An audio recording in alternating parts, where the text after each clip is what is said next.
നല്ല കുറച്ച് ഉണക്ക അയലമീൻ കിട്ടിയിട്ടുണ്ട്. അതിനെ നന്നായിട്ട് ക്ലീൻ ചെയ്ത് കട്ട് ചെയ്ത് വെച്ചിട്ടുണ്ട്. ഇനി ഇതിനെ നല്ലതുപോലെ മാരിനേറ്റ് ചെയ്തെടുക്കാം. അയലമീൻ മാരിനേറ്റ് ചെയ്തെടുക്കാനായിട്ട് ഇതിലേക്ക് ഒരു മാങ്ങ ചെറുതായിട്ട് അരിഞ്ഞത് വെച്ച് കൊടുക്കുന്നുണ്ട്. മീഡിയം സൈസിൽ ഒരു ചെറിയ മാങ്ങയാണ് ഇവിടെ എടുത്തിരിക്കുന്നത്. അധികം പുളിയില്ല, അതുകൊണ്ടാണ് ഇത്രയും എടുത്തിരിക്കുന്നത്. മാങ്ങയുടെ പുളിയുടെ അളവിനനുസരിച്ച് വേണം മാങ്ങ ചേർത്ത് കൊടുക്കാനായിട്ട്. ഇതിലേക്ക് 10 ചെറിയ ഉള്ളി ചെറുതായിട്ട് അരിഞ്ഞത് വെച്ച് കൊടുക്കുന്നുണ്ട്.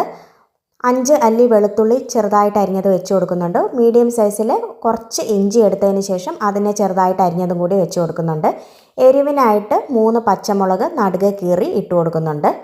അടുത്തതായിട്ട് ഇതിലേക്ക് 1 ടേബിൾ സ്പൂൺ മല്ലിപ്പൊടി ചേർത്ത് കൊടുക്കുന്നുണ്ട്. അധികം എരിവില്ലാത്ത കാശ്മീരി മുളക് പൊടി 2 ടേബിൾ സ്പൂൺ ചേർത്ത് കൊടുക്കാം.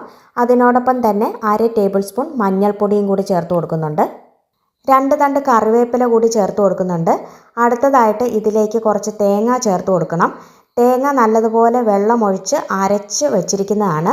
അതിനെ ഇതിലേക്ക് ഇട്ട് കൊടുക്കാവുന്നതാണ്.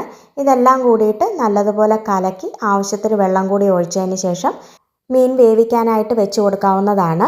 തേങ്ങ അരച്ചാണ് ഈ ഒരു രീതിയിൽ വെക്കുന്നത്. ഇനി തേങ്ങ അരയ്ക്കാൻ താല്പര്യമില്ലാത്തവർക്ക് മുളകിട്ട് കറി വയ്ക്കാവുന്നതേ ഉള്ളൂ. അത്തരത്തിൽ തേങ്ങ ചേർക്കാതെ മുളകിട്ടാണ് കറി വയ്ക്കുന്നതെങ്കിൽ പിരിയം മുളകിൻ്റെ പൊടി കുറച്ച് കൂടുതൽ ചേർത്ത് കൊടുക്കേണ്ടി വരും. ഇവിടെ 2 ടേബിൾ സ്പൂൺ കാശ്മീരി മുളക് പൊടി ചേർത്ത് കൊടുത്തു എങ്കിൽ മുളകിട്ട് കറി വയ്ക്കുമ്പോഴത്തേക്ക് ഏകദേശം 4-4.5 ടേബിൾ സ്പൂണെങ്കിലും കാശ്മീരി മുളക് പൊടി ചേർത്ത് കൊടുക്കേണ്ടി വരും. അത്തരത്തിൽ വേണമെങ്കിലും ചേർത്തതിന് ശേഷം മീൻ കറിയാക്കി എടുക്കാവുന്നതേ ഉള്ളൂ. വീഡിയോ ഇഷ്ടമായെങ്കിൽ ലൈക്കും ഷെയറും ചെയ്യണേ. മറ്റൊരവസരത്തിൽ വീണ്ടും കാണാം. താങ്ക്